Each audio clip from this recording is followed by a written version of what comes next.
Hi guys, welcome to Liya Tasvi vlogs. ಇವತ್ತು ಈಸಿಯಾಗಿ vegetable poha ಹೇಗೆ ಮಾಡೋದು ನೋಡೋಣ ಬನ್ನಿ.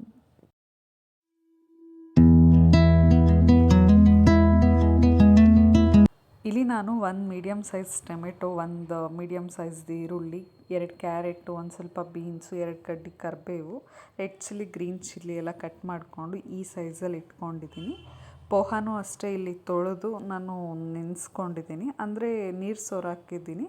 ಅದರಲ್ಲೇ ಅದು ಚೆನ್ನಾಗಿ ಮೆತ್ತಗಾಗಿರುತ್ತೆ. ನೀವು ನೆನೆಸೋ ಅವಶ್ಯಕತೆ ಇಲ್ಲ, ನೆನೆಸಿದ್ರೆ ಜಾಸ್ತಿ ಮುದ್ದೆ ಆಗೋಗುತ್ತೆ, ಸೊ ಬೇಡ. ಇಲ್ಲಿ ನಾನು ಒಂದು ಕಡಾಯಿಗೆ 3 to 4 ಟೇಬಲ್ ಸ್ಪೂನಷ್ಟು ಆಯಿಲ್ ಹಾಕ್ಕೊತಾ ಇದ್ದೀನಿ.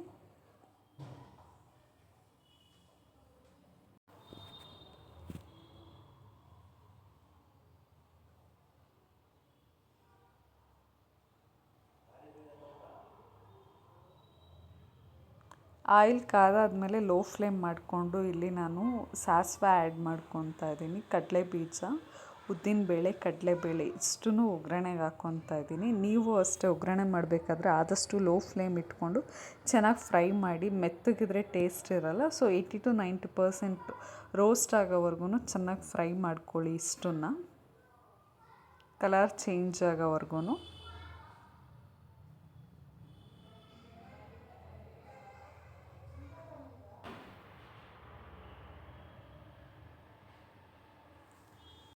ಇಲ್ಲಿ ನಾನು 80% ಈ ಥರ ಕಲರ್ ಚೇಂಜ್ ಆದಮೇಲೆ ಎಲ್ಲನೂ ಆ್ಯಡ್ ಮಾಡ್ಕೊತಾ ಇದ್ದೀನಿ. Onion, green chilli, red chilli ಮತ್ತು ಕರಿಬೇವನ್ನ. ಇದೂ ಅಷ್ಟೇ 1-2 ಮಿನಿಟ್ಸ್ ಎಣ್ಣೆಯಲ್ಲಿ ಚೆನ್ನಾಗಿ ಬಾಡಿಸ್ತಾ ಇದ್ದೀನಿ, ಅಂದರೆ ಸ್ವಲ್ಪ ಈರುಳ್ಳಿ ಕಲರ್ ಚೇಂಜ್ ಆಗೋವರೆಗೂ. ಈಗ ನಾನು ಇಲ್ಲಿ ವೆಜಿಟೇಬಲ್ನ ಆ್ಯಡ್ ಮಾಡ್ಕೊತಾ ಇದ್ದೀನಿ. ಏನು ಕ್ಯಾರೆಟು, ಬೀನ್ಸ್ನ ನಾನು ಕಟ್ ಮಾಡಿ ಇಟ್ಕೊಂಡಿದ್ದೆ ಅದನ್ನು ಆ್ಯಡ್ ಮಾಡಿಕೊಂಡು ಚೆನ್ನಾಗಿ 1-2 ಮಿನಿಟ್ಸ್ ಫ್ರೈ ಮಾಡ್ಕೊತಾ ಇದ್ದೀನಿ. ನೀವಿಲ್ಲಿ ಹಸಿ ಬಟಾಣಿನೂ ಆ್ಯಡ್ ಮಾಡಿದ್ರೆ ಇನ್ನೂ ತುಂಬ ಚೆನ್ನಾಗಿರುತ್ತೆ ಟೇಸ್ಟೆಲ್ಲ. ಸೊ ನಾನು ಆ್ಯಡ್ ಮಾಡಿಲ್ಲ, ಬಟ್ ನಾನು ವೆಜಿಟೇಬಲ್ಸ್ ಅಷ್ಟೇ ಆ್ಯಡ್ ಮಾಡಿದ್ದೀನಿ. ಇದನ್ನು 2 ಮಿನಿಟ್ಸ್ ಚೆನ್ನಾಗಿ ಫ್ರೈ ಆದಮೇಲೆ ಲಾಸ್ಟಲ್ಲಿ ಟೊಮೆಟೊ ಹಾಕ್ಕೊತಿದ್ದೀನಿ. ಟೊಮೆಟೊ ಫಸ್ಟೇ ಹಾಕಿದ್ರೆ ತುಂಬ ಮೆತ್ತಗಾಗೋಗುತ್ತೆ ಅಂತ ಹೇಳಿ ಇವಾಗ ಹಾಕ್ಕೊಂಡು ಚೆನ್ನಾಗಿ ಇದನ್ನು ಕೂಡ ಆಯಿಲಲ್ಲಿ ಬಾಡಿಸ್ಕೊತಾ ಇದ್ದೀನಿ. ಈಗ ಎಲ್ಲ ವೆಜಿಟೇಬಲ್ಸು ಹಾಕಿ ಮಿಕ್ಸ್ ಮಾಡಿ 1-2 ಮಿನಿಟ್ಸ್ ಎಲ್ಲನೂ ಚೆನ್ನಾಗಿ ಫ್ರೈ ಮಾಡ್ಕೊತಾ ಇದ್ದೀನಿ. ತುಂಬ ಬೇಯೋದು ಬೇಡ, ಬೆಂದ್ರೂ ಅಷ್ಟು ಟೇಸ್ಟ್ ಇರೋಲ್ಲ. ಸೊ ಸ್ವಲ್ಪ ಫ್ರೈ ಮಾಡ್ಕೊಳ್ಳಿ 2 to 3 ಮಿನಿಟ್ಸ್, ಆವಾಗ ತುಂಬ ಚೆನ್ನಾಗಿರುತ್ತೆ. ಇಲ್ಲಿ ನಾನು ಸಾಲ್ಟ್ ಆ್ಯಡ್ ಮಾಡ್ಕೊತಾ ಇದ್ದೀನಿ. ಸಾಲ್ಟ್ ಹಾಕಿ ತಿರುಗಿಸ್ಬಿಟ್ಟು ಮತ್ತು ನಾನಿಲ್ಲಿ ಒಂದು ಸ್ವಲ್ಪ ಅರಿಶಿನ ಹಾಕ್ಕೊತೀನಿ.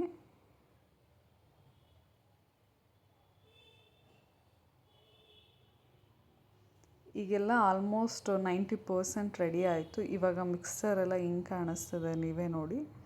ಇಷ್ಟೇ, ಇದು ಸಿಂಪಲ್ಲಾಗಿ ಆಗೋಯಿತು. ಇವಾಗ ಏನು ನೆಂದಿರೋ ಪೋಹ ಆಲ್ರೆಡಿ ಮೆತ್ತಗಾಗಿದೆ, ಸೊ ನಾನು ಅದನ್ನು ಆ್ಯಡ್ ಮಾಡ್ಕೊತಾ ಇದ್ದೀನಿ. ಇದನ್ನು ನೋಡಿ, ನಾನು ನೀರಲ್ಲೂ ನೆನೆಸಿಲ್ಲ, ಏನೂ ಮಾಡಿಲ್ಲ, ಜಸ್ಟ್ ತೊಳೆದಿಟ್ಟಿದ್ದು ಎಷ್ಟು ಉದ್ರುದ್ರಾಗಿದೆ. ಈ ಥರ ಉದ್ರುದ್ರಾಗ ಇರಬೇಕು ಅಂತ ಹೇಳಿದ್ರೆ ನೀವು ಲಾಂಗ್ ಟೈಮ್ ನೀರಲ್ಲಿ ನೆನೆಸ್ಬೇಡಿ, ಜಸ್ಟ್ ತೊಳೆದು ಅದೇ ಅಂದರೆ ನಾವೇನು ನೀರನ್ನ ಬಸ್ಕೊಂಡು ಇಟ್ಟಿರ್ತೀವಿ, ಜಸ್ಟ್ ಅವಲಕ್ಕಿ ಹಾಗೆ ಮೆತ್ತಗಾಗಿರುತ್ತೆ, ಸೊ ಜಾಸ್ತಿ ನೆನೆಸ್ಬೇಡಿ. ಇಲ್ಲಿ ನಾನು ಅವಲಕ್ಕಿನ ಹಾಕ್ಕೊಂಡು ತಿರುಗಿಸ್ಕೊಂಡ್ಮೇಲೆ ಸ್ವಲ್ಪ ಕಾಯಿ ತುರಿ ಮತ್ತು ಕೊತ್ತಂಬರಿ ಸೊಪ್ಪನ್ನ ಆ್ಯಡ್ ಮಾಡ್ತಾಯಿದ್ದೀನಿ ಟೇಸ್ಟ್ಗೆ. ನೋಡಿ ಎಷ್ಟು ಕಲರ್ಫುಲ್ಲಾಗಿ ಕಾಣಿಸ್ತಾ ಇದೆ ಅವಲಕ್ಕಿ ಪೋಹ. 2 ಮಿನಿಟ್ಸ್ಗೆಲ್ಲ ರೆಡಿ ಆಗುತ್ತೆ, ತುಂಬ ಚೆನ್ನಾಗಿರುತ್ತೆ. ಬಿಸಿ ಬಿಸಿಯಾಗಂತೂ ಟಿಫನ್ಗೆ ಅಥವಾ ಸಂಜೆ ಸ್ನ್ಯಾಕ್ಸ್ ಟೈಮ್ಗೆ ಎಲ್ಲ. ಫೈನಲಿ ಈ ಥರ ಕಾಣಿಸ್ತಿದೆ. ನಿಮಗೇನಾದರೂ ನನ್ನ ರೆಸಿಪಿ ಇಷ್ಟ ಆಗಿದೆ, ಪ್ಲೀಸ್ ಲೈಕ್ ಮಾಡಿ, ಶೇರ್ ಮಾಡಿ, ಸಬ್ಸ್ಕ್ರೈಬ್ ಮಾಡಿ ನನ್ನ ಚಾನಲ್ಗೆ. ನಿಮ್ಗೆ ಯಾವುದಾದ್ರೂ ಹೊಸ ರೆಸಿಪಿ ಬೇಕಿದ್ದರೆ ಕಮೆಂಟ್ ಮಾಡಿ. Thank you so much for watching my video.